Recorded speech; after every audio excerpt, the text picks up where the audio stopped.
Students, सभी का स्वागत है मेरे इस चैनल गॉड क्लासेस पर। तो बच्चों, आज का जो लेक्चर है मैथमेटिकल रीजनिंग का सेकंड पार्ट है।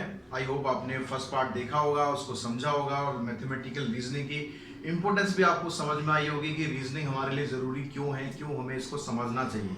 हो सकता है आपको ऐसा लग रहा हो कि हम कोई इंग्लिश का टॉपिक पढ़ रहे हैं, मुझे भी ऐसे लगा था जब फर्स्ट टाइम पढ़ा था, लेकिन ये भी मैथमेटिक्स का एक पार्ट है जो आपको समझना ज़रूरी है, आपको करना ज़रूरी है। तो आज हम उसके सेकंड पार्ट में करने वाले हैं कंपाउंड स्टेटमेंट के बारे में। अब पिछले लेक्चर में हमने स्टेटमेंट के बारे में पढ़ा था, नेगेशन ऑफ स्टेटमेंट के बारे में पढ़ा। तो अब कंपाउंड स्टेटमेंट क्या होती है, अगर नाम से भी हम इसको समझने की कोशिश करें, कंपाउंड स्टेटमेंट होती है जहां पर दो या दो से ज़्यादा स्टेटमेंट मिल जाए। तो उससे पहले हम सिंपल स्टेटमेंट की हम बात कर लेते हैं। Simple statement which can not be ब्रेकन into two और मोर स्टेटमेंट। एक ऐसी स्टेटमेंट जिसको आप दो या दो से ज्यादा स्टेटमेंट में ब्रेक नहीं कर सकते, उसको हम बोलते हैं सिंपल स्टेटमेंट। जैसे roses are red, every set is a finite set. कोई भी ऐसी सेंटेंस, कोई भी ऐसी स्टेटमेंट जिसको आप दो पार्ट में ब्रेक ना कर पाओ, उसको हम बोलते हैं सिंपल स्टेटमेंट। और जिसको आप दो या दो से ज्यादा पार्ट में ब्रेक कर दो, उसको बोल देते हैं कंपाउंड स्टेटमेंट। बिल्कुल सिंपल है। अब यहाँ पर आपको एक चीज और ध्यान रखनी है, जब आप कंपाउंड स्टेटमेंट को कन्वर्ट करते हैं दो सिंपल स्टेटमेंट में, तो वो जो दो सिंपल स्टेटमेंट होती हैं उनको हम क्या बोलेंगे, उनको हम बोलेंगे कंपोनेंट स्टेटमेंट। ठीक है, जैसे आपके पास एक स्टेटमेंट ये है, सैम इज वेरी स्मार्ट और ही इज वेरी लकी। तो यहाँ पर हमने स्टेटमेंट को दो पार्ट्स में कन्वर्ट कर दिया। हमने कह दिया कि सैम इज वेरी स्मार्ट और हमने कह दिया सैम इज वेरी लकी। अब यहाँ पर जो इनका कनेक्टिंग वर्ड है वो कनेक्टिंग वर्ड है और। इसके बारे में भी डिटेल में हम डिस्कस करेंगे थोड़ी देर बाद कि कनेक्टिंग वर्ड यहाँ पर और यूज हो रहा है और दो स्टेटमेंट आपकी बन गई। तो ये दोनों स्टेटमेंट क्या है आपकी, ये दोनों स्टेटमेंट क्या है, कंपोनेंट स्टेटमेंट है, कंपोनेंट स्टेटमेंट्स। तो क्वेश्चन में आपसे ऐसे ही पूछा जाएगा, आपको स्टेटमेंट दे दी जाएगी, what are the component statement. ठीक है, व्हाट आर इट्स कंपोनेंट, ये सिंपल स्टेटमेंट, कंपाउंड। बिल्कुल सिंपल एक्सरसाइज है, कोई ज्यादा मगजमारी नहीं करनी। अभी क्वेश्चन करते हैं इसके, आपको सब कुछ और क्लियर हो जाएगा। तो बच्चों, अगर हम यहाँ पर इन क्वेश्चंस की बात करें, क्वेश्चन में क्या कहता है, find the component statement and clearly mention the connecting word. आपको क्या करना है, कंपोनेंट स्टेटमेंट फाइंड करने, यानी आपको सिंपल स्टेटमेंट्स बनानी है और कनेक्टिंग वर्ड उसमें क्या यूज हो रहा है वो आपको बताना है। तो यहाँ पर जो फर्स्ट स्टेटमेंट है आपकी वो है, Jack and Jill went up the hill. याद आई पोएम, अब छोटी क्लास में थे तब यार पोएम आपने पढ़ी होगी। तो जैक एंड जिल दो लोग हैं यहाँ पर, उन दोनों को आप अलग अलग ऐसे ही लिख सकते हो। अगर हमने एक स्टेटमेंट बनाई, Jack went up the hill, Jack went up the hill, और दूसरी स्टेटमेंट हमने बना दी यहाँ पर, जिल वेंट अप द हिल। तो दोनों ये भाई जो अब तक साथ चलते आ रहे थे पोएम में, आज आपने बहुत गलत काम कर दिया है, दोनों को आपने अलग अलग कर दिया है, Jack went up the hill, Jill went up the हिल। अब यह कनेक्टिंग वर्ड जो यूज हो रहा है, कनेक्टिंग वर्ड क्या यूज हो रहा है, यहाँ पर कनेक्टिंग वर्ड यूज हो रहा है एंड। ठीक है, कनेक्टिंग वर्ड यहाँ पर हमने लिख दिया एंड यूज हो रहा है। अब यहाँ पर जो सेकंड स्टेटमेंट है, कहता है Chennai is in India and is the capital of Tamil Nadu. अब इसको आप ब्रेक करेंगे तो क्या आ जाएगा, पहली स्टेटमेंट आपने बनाई, Chennai, Chennai is in India.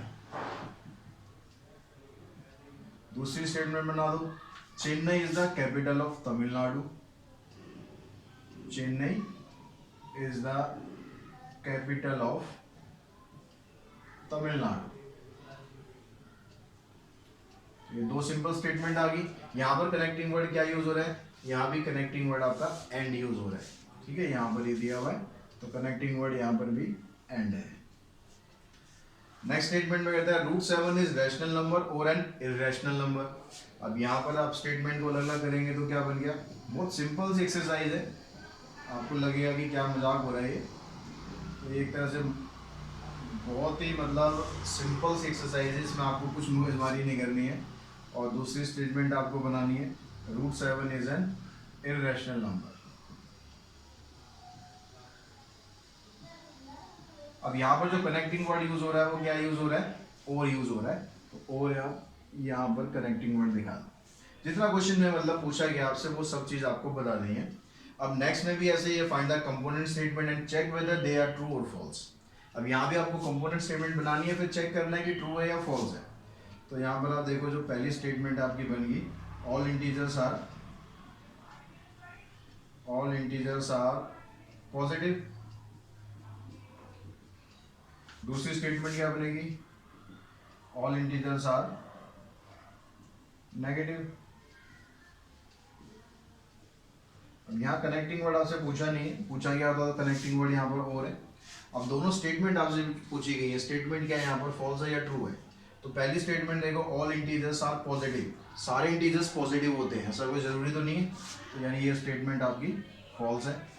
All integers are negative, ये भी गलत है क्योंकि सारे इंटीजर्स नेगेटिव नहीं होते, तो ये भी आपकी स्टेटमेंट फॉल्स है। अब जो नेक्स्ट है इसमें कहता है 36 is a multiple of 2, 6 and 8। 36, अब यहाँ पर अलग अलग स्टेटमेंट आप बनाते हैं। 36 इज ए मल्टीपल ऑफ 2। दूसरी स्टेटमेंट बनाते हैं 36 इज ए मल्टीपल ऑफ 6।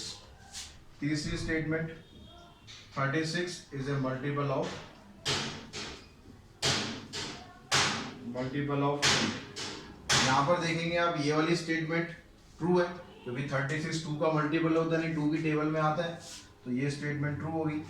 36 6 की टेबल में भी आता है, तो ये स्टेटमेंट भी ट्रू हो गई। 36 इज ए मल्टीपल ऑफ 8, तो 36 8 की टेबल में नहीं आता, इसलिए ये वाली स्टेटमेंट फॉल्स हो गई। तो यहाँ तक आपको क्लियरली समझ में आ गया। अब यहाँ पर जो कनेक्टिंग वर्ड आपने यूज करे उसके बारे में वो डिटेल में पढ़ते हैं, क्या क्या आपको दिया हुआ है। तो स्टूडेंट्स अब इससे आगे हम देखते हैं, आगे हमें क्या दिया, लॉजिकल कनेक्टिव्स एंड क्वांटिफायर्स। तो पहले हम कनेक्टिव्स की बात करते हैं, क्या क्या कनेक्टिव्स होते हैं। कनेक्टिव्स होते क्या हैं, जैसे हम अगर अर्थमेटिक करते हैं, हम सिंपल अलजेब्रा करते हैं, वहाँ पर हम plus minus multiply divide union किया हमने, इंटरसेक्शन किया, सेट्स में आपने किया था, तो ये सब हम ऑपरेशंस वहाँ पर यूज करते हैं, तो वहाँ पर भी ये एक तरह से कनेक्टर का काम करते हैं। लेकिन जब आप स्टेटमेंट्स की बात करते हैं तो स्टेटमेंट में आप प्लस माइनस तो लगाएंगे नहीं, या आप इंटरसेक्शन या यूनियन तो लगाएंगे नहीं, तो वहाँ जो कनेक्टर्स होते हैं उसमें सबसे पहला कनेक्टर्स हम यूज करते हैं, इसको हम बोलते हैं एंड। ठीक है, जैसे अभी हमने कुछ स्टेटमेंट भी पढ़ी थी, तो सबसे पहला कनेक्टिव होता है हमारा एंड, जिसको हम बोलते हैं कंजक्शन। यानी दो स्टेटमेंट अगर आपके पास दी हुई है, कोई भी दो स्टेटमेंट है, अगर आप उनको किसी कनेक्टिव वर्ड कौन सा, एंड, अगर आप इससे इसको ज्वाइन करते हो तो वो होता है conjunction of P and Q, और इसको डिनोट आपको इस तरह से करना है। ठीक है, जैसे सिंपल एग्जांपल लेके समझते हैं कि आपके पास एक स्टेटमेंट दी हुई है कि राम इज रिच, और दूसरी स्टेटमेंट होगी श्याम इज पुअर। ठीक है, ये दो स्टेटमेंट आ गए हमारे पास। अब हमने क्या करा, इन दोनों का हमें कंजक्शन करना है, इन दोनों को हमें इकट्ठा करना है। अब कनेक्टिंग वर्ड इसमें कौन सा यूज कर रहे हैं आप, एंड यूज करेंगे, तो इसमें आप कैसे लिखेंगे, पी क्यू। ठीक है, conjunction of P and Q. अब स्टेटमेंट को कैसे लिखेंगे, Ram is rich and Shyam is poor. तो हमने यहाँ पर क्या करा, दो अलग अलग दो सिंपल स्टेटमेंट को हमने उसको एंड, जो हमारा कनेक्टिंग वर्ड था एंड, उससे हमने दोनों को ज्वाइन कर दिया। ज्वाइन करके जो आपके पास स्टेटमेंट आएगी उसको हम क्या बोलेंगे, conjunction of these two statements, और उसको डिनोट आपको इस सिंबल से करना है। क्लियर होगी बात, यहाँ तक समझ में आ गई। अब यहाँ पर देखो, कई बार स्टेटमेंट ऐसी होती है जिसको आप ऐसे दो पार्ट्स में, आपको अगर दो अलग अलग स्टेटमेंट दी हुई है, मान लो मैंने लिखता हूँ कि mango and banana are fruit. तो आप इस स्टेटमेंट को दो सिंपल स्टेटमेंट में तोड़ सकते हो। आपने एक स्टेटमेंट बना दी कि आपने बोल दिया कि मैंगो इज ए फ्रूट, और यहाँ बोल दिया बनाना इज ए फ्रूट। तो ये दो सिंपल स्टेटमेंट थी जो हमने कनेक्टिंग वर्ड हमारे एंड से, हमने ये एंड यहाँ पर लिखा हुआ है, एंड से हमने इसको कनेक्ट कर रखा था। लेकिन कई बार ऐसा होता है कि जो एंड वहाँ पर यूज होता है वो एक्चुअली कनेक्टिंग वर्ड नहीं होता। जैसे अगर हम बात करें कि water and oil do not mix together,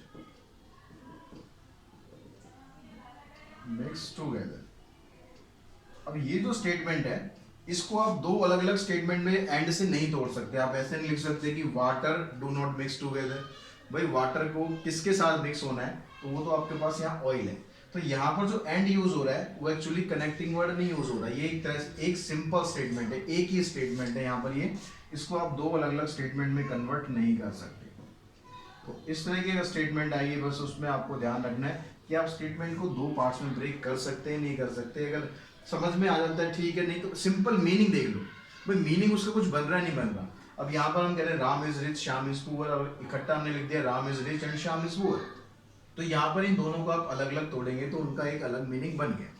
यहाँ पर कहते हैं कि भाई मैंगो इज ए फ्रूट, एक मीनिंग बन गया। बनाना इज ए फ्रूट, ये भी एक मीनिंग बन गया। अगर मीनिंग बन गया आप उसको सिंपल सेंटेंसेस में, सिंपल स्टेटमेंट में कन्वर्ट कर सकते हो। लेकिन अगर यहाँ पर आप कर दो कि वाटर को और ऑयल को अलग अलग कर दो, तो यहाँ पर स्टेटमेंट कंप्लीट नहीं होगी, उसका कोई मैसेज आपको बस क्लियर नहीं होगा। यानी यहाँ पर आप जो एंड यूज हो रहा है वो एक्चुअली कनेक्टिंग वर्ड नहीं है, ये एज ए सिंपल स्टेटमेंट आपको दिया हुआ है। समझ में आ गई बात यहाँ तक। अब इसकी बात करते हैं कि लॉजिक वैल्यू की या ट्रुथ वैल्यू की। अब लॉजिक वैल्यू या ट्रुथ वैल्यू अगर आप किसी स्टेटमेंट की लेंगे, इसमें जिस जो कनेक्टिंग वर्ड आपके पास एंड दे रखा है यहाँ पर, जैसे अगर हम कोई स्टेटमेंट लें, sun rises in the east and sun set in the west. यहाँ क्या कह रहा है, sun rises in the east and sets in the west. ठीक है, एक दूसरा एग्जांपल और लेते हैं हम, the sun rises in the north and sets in the south. The सन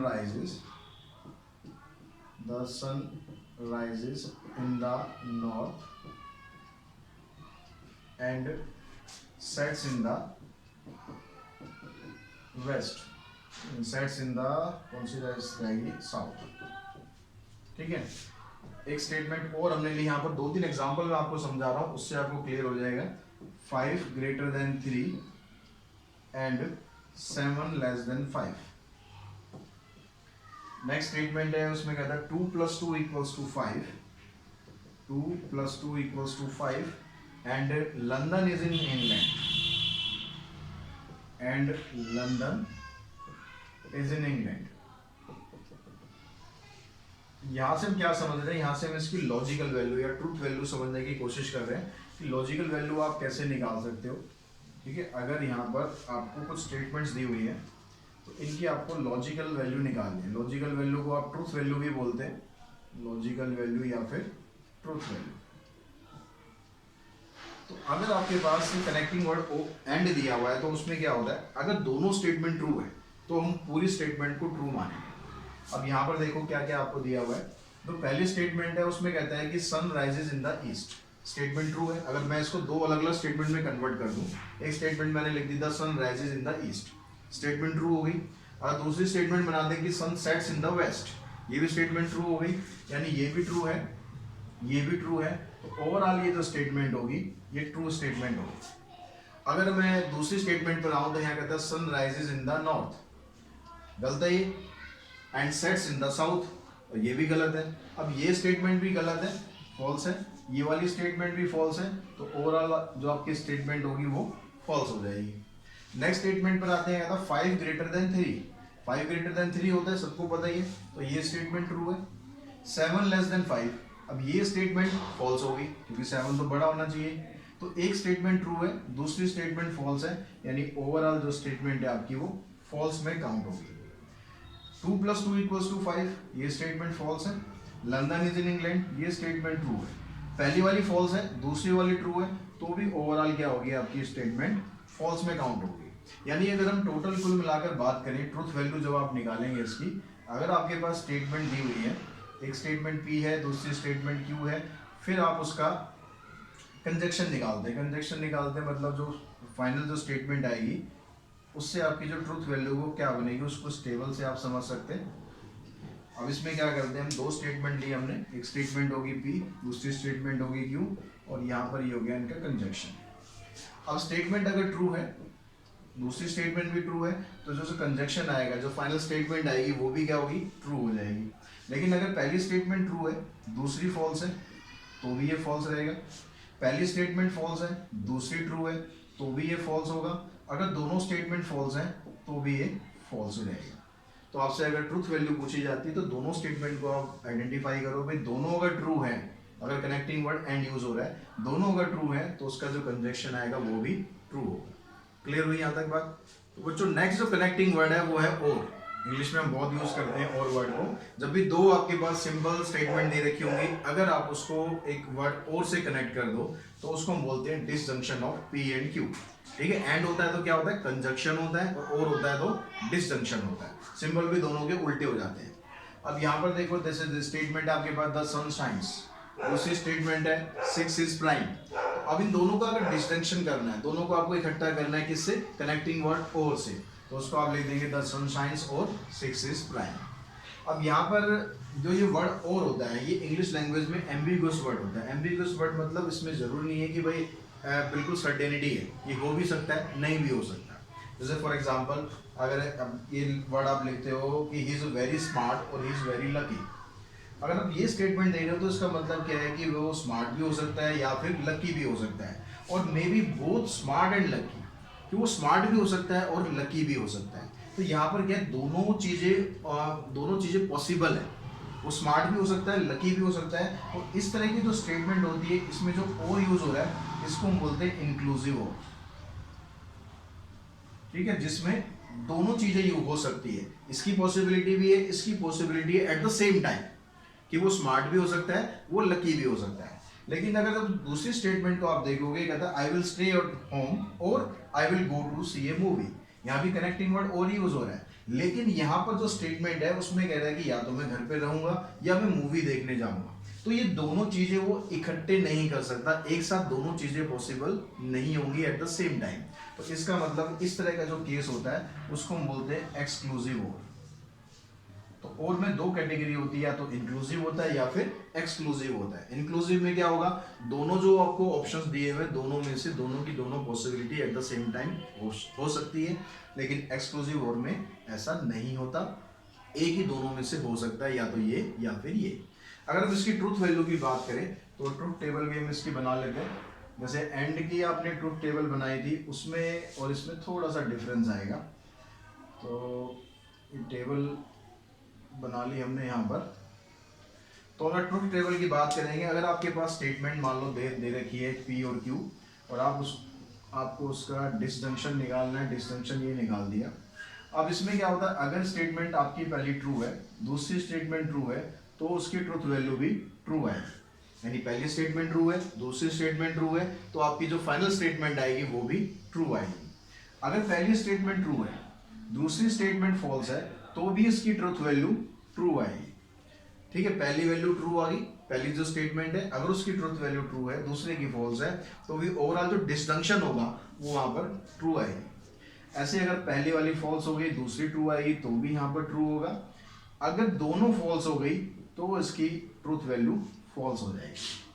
ठीक है, तो दोनों की जो टेबल होती है एंड और की में, उसमें या बीच में जो है इनमें फर्क होता है।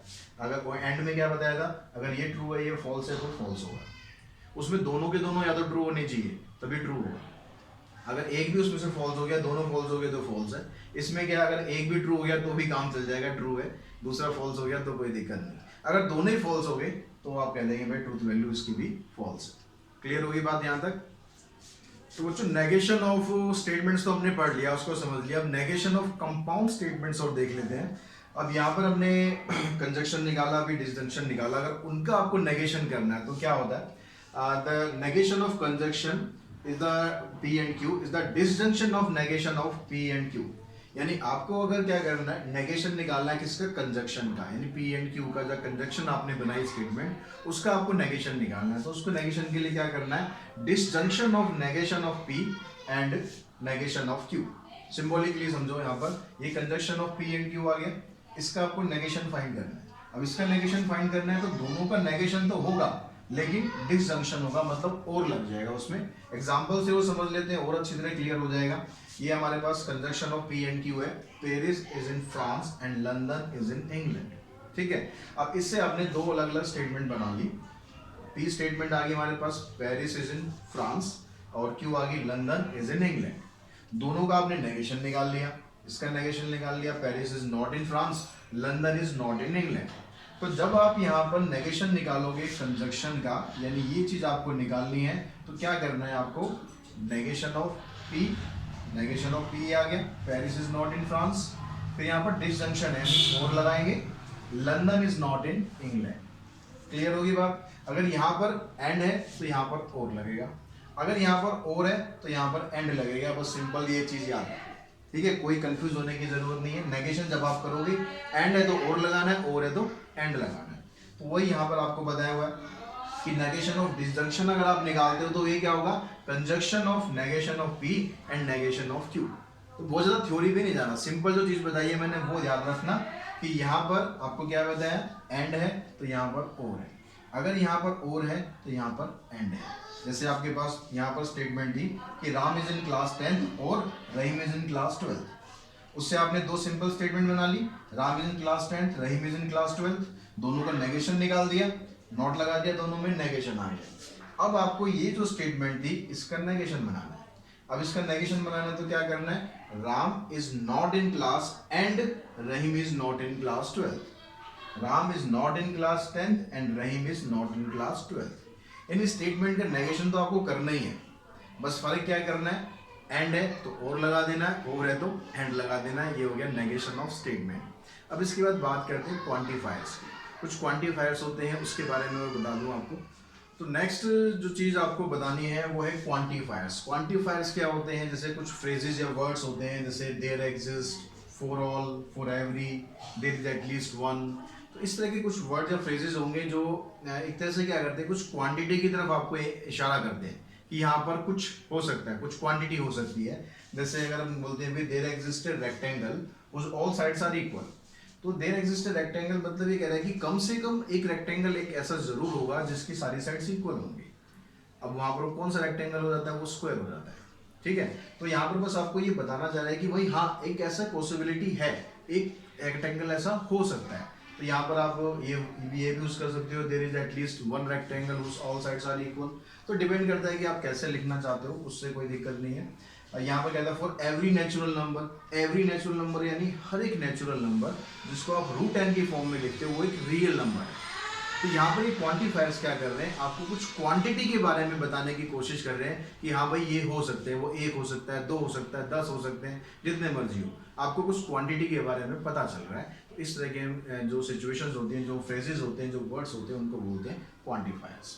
क्लियर होगी बात। अब यहाँ पर एक्सरसाइज के कुछ क्वेश्चंस हम करने वाले हैं, जिससे आपको अब तक जो हमने करा है वो सारा बेसिक्स सारा क्लियर होने वाला है कि आपको कैसे कैसे क्वेश्चंस में ये यूज करने हैं। तो क्वेश्चन नंबर फर्स्ट में है और सेकंड में, दोनों में आपको ये चीज, एक ही सेम चीज पूछी गई है कि write the compound statement of the following compound statement, ठीक है, and check whether the compound statement is true और फॉल्स। एक कंपाउंड स्टेटमेंट आपको दी हुई है, उससे आपको दोनों कंपोनेंट स्टेटमेंट लिखनी है और फिर ये बताना है जो कंपाउंड स्टेटमेंट है वो ट्रू है या फॉल्स है। तो यहाँ पर मैंने फर्स्ट और सेकंड दोनों के केस लिए हैं। एक में कनेक्टिंग वर्ड यहाँ पर एंड यूज हो रहा है, इन दोनों में यहाँ पर कनेक्टिंग वर्ड और यूज हो रहा है। तो जो ट्रुथ टेबल आपको बताई थी एंड और वाली, वो आपको यहाँ पर यूज करनी है। तो पहले हम स्टेटमेंट लिख लेते हैं। पहली स्टेटमेंट यहाँ से क्या बनी, पहली स्टेटमेंट बनी ए लाइन इज स्ट्रेट। और दूसरी स्टेटमेंट क्या बनी, line x tends indefinitely in both direction।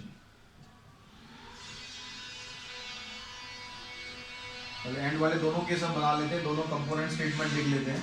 इसकी कंपोनेंट स्टेटमेंट क्या आ जाएगी, 0 is less than every positive integer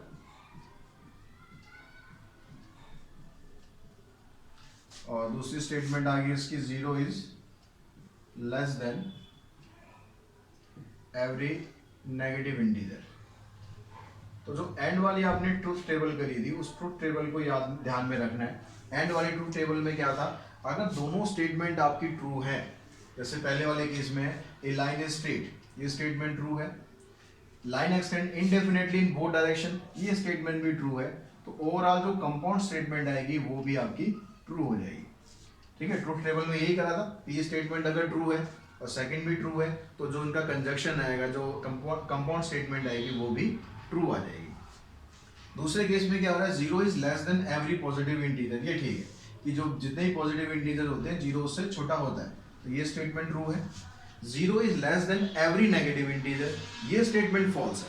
तो दोनों में से अगर एक भी फॉल्स हो गई तो उसकी जो कंपाउंड स्टेटमेंट है वो फॉल्स हो जाती है। ठीक है, एंड वाली जो ट्रुथ टेबल करी थी आपने। ऐसे जब हम और वाले केस में देखते हैं तो यहाँ से भी आप पहले दो स्टेटमेंट बना लो। 125 is a multiple of 7, multiple of 7। दूसरी statement I 125 is a multiple of 125 is a multiple of 8। यहां पर आप बनाओगे कंपोनेंट, तो a rectangle is a quadrilateral. दूसरी स्टेटमेंट आएगी a rectangle is a 5 sided polygon.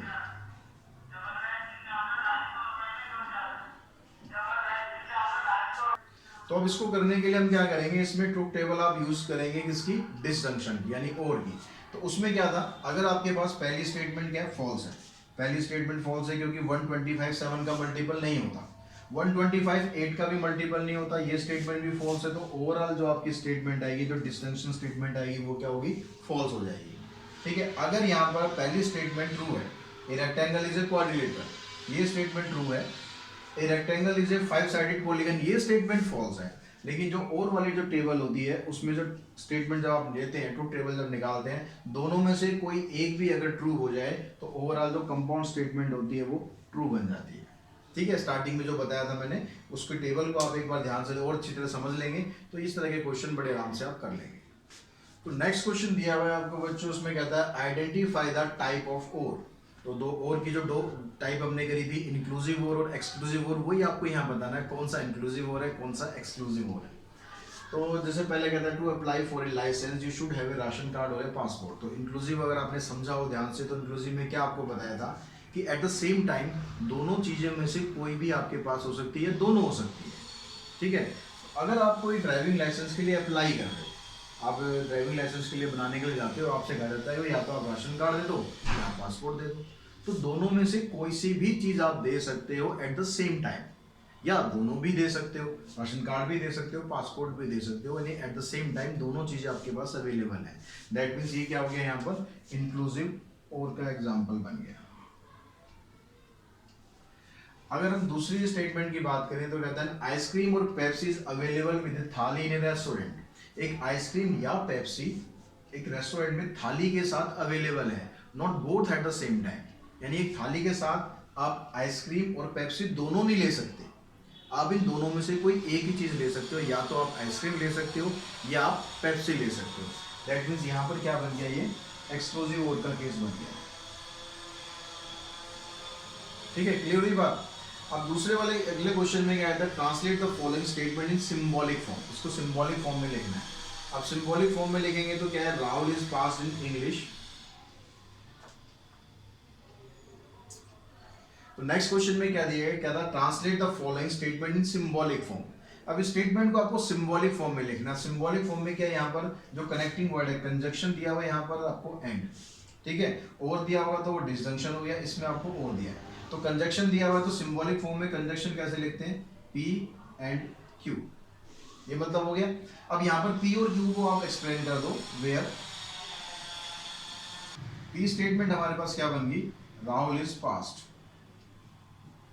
Rahul is passed in English, और Q यहाँ पर क्या है, Rahul is passed in Hindi, Rahul is passed in Hindi. तो ये दो स्टेटमेंट आपने अलग अलग कर दी। जब आपको यहाँ पर और दिया हुआ है तो इसको सिंबॉलिक फॉर्म में लिखेंगे P और Q, वेयर P क्या है यहाँ पर, P कहता है X is an odd integer, और Q क्या बन गया, Q आ गया X plus 1 is an odd integer. तो सिंबॉलिक फॉर्म में लिखना है तो आप इस तरह से लिख सकते हैं और दोनों स्टेटमेंट को अलग अलग करके दिखा देंगे। नेक्स्ट क्वेश्चन में आपसे पूछता है identify the quantifier and right the negation. Identify करना है आपको क्वांटिफायर्स को और नेगेशन आपको लिखने। तो अगर क्वांटिफायर की बात करें तो क्वांटिफायर यहाँ पर क्या है, फॉर एवरी, ठीक है, क्वांटिफायर लिख दिया हमने फॉर एवरी। और अगर हम इस नेगेशन की बात करें तो मैं स्टेटमेंट को P मान लेता हूं, तो इसका अगर नेगेशन हम लिखेंगे तो नेगेशन क्या आ जाएगा, for every prime number P, for every prime number p root p, इसको आप ऐसे लिख सकते हो root p is not irrational, या आप सिंपल लिखो रूट p इज रैशनल। बात दोनों एक ही है, इसका जो मीनिंग है वो आपको अपोजिट करना है। अगर इरेशनल नहीं है तो क्या होता है, रैशनल होता है। तो अगर आपको नॉट इरेशनल दिखाना है तो सिंपली आप इसको रैशनल लिख सकते हो, या नॉट एंड इरेशनल भी लिख सकते हो, जैसे आपकी मर्जी। यहाँ पर अगर हम क्वांटिफायर की बात करेंगे, क्वांटिफायर यहाँ पर क्या है, देयर एग्जिस्ट। अब यहाँ पर अगर इसका आपको नेगेशन करना है तो आप इसको कैसे लिखते हो, there does not exist a number, ऐसे लिख सकते हो, there does not exist a number which is equals to its square, which is equal to its square।